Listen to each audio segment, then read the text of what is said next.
Hello. Let's turn our Bibles to today's Bible reading. It is from Matthew chapter 6, verses 3 to 4.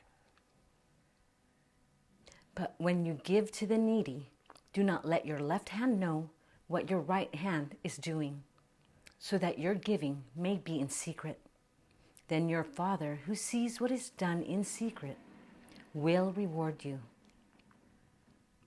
Jesus said not to let your right hand know what your left hand is doing. What does that mean exactly? When I first read this, I have to admit I was a little confused. How do you not let your right hand know what your left hand is doing? I mean, they are attached to the same body, the same mind. So I meditated on the verse and prayed, asking for understanding. And then I clearly saw a vision of hands that were giving, outstretched with palms up. And I pondered over the position of our hands when they are in giving mode, when we're offering something. Usually we give with both hands, outstretched. But Jesus said not to let your left hand know what your right hand is doing.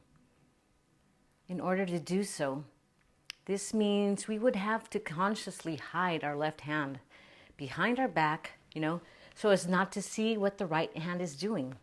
I don't know how else to explain it, but that's when I realized what Jesus is telling us. We only really need one hand to give, but we stretch out our left hand because in reality, we're expecting something in return. The right hand gives while the left hand is waiting to receive.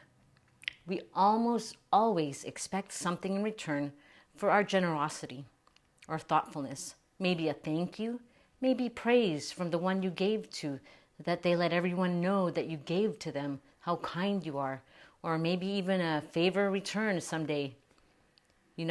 Whatever the case may be, we are all guilty of doing this. So, before you deny it and think yourself better than that, be honest with yourself. Admit it, accept it, and acknowledge it. We've all done this. There has been at least a few times in your life, like mine, when I thought to give to someone else, either my time, my advice, your shoulder to cry on, or money, or whatever else that they may need, all the while thinking to yourself what you would get out of it, right? After all, why ever would you just give without getting anything in return? These days, that's called being taken advantage of, right? That's the world's mentality, I guess. Some people even call us foolish to give without getting anything or something in return. This is what Jesus is telling us, though, when he says, do not let your left hand know what your right hand is doing. He's saying, don't give expecting something back. Don't give with an ulterior motive. You have to make the conscious effort to make sure your motives are pure when you are giving.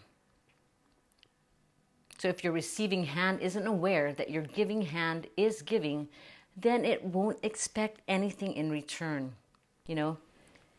Next time you feel the need or desire to give to another or to the needy, ask yourself what your intentions are.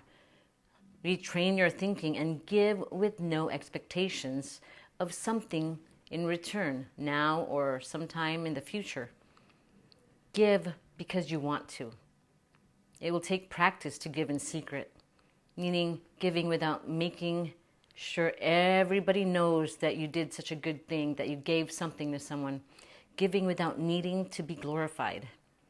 I don't know about you, but for me, knowing that our Father in heaven will reward us for this, that far outweighs any gift or praise or reciprocation from anyone else. So if you give and you want rewards, give cheerfully. And this is just one of the ways your Father will reward you.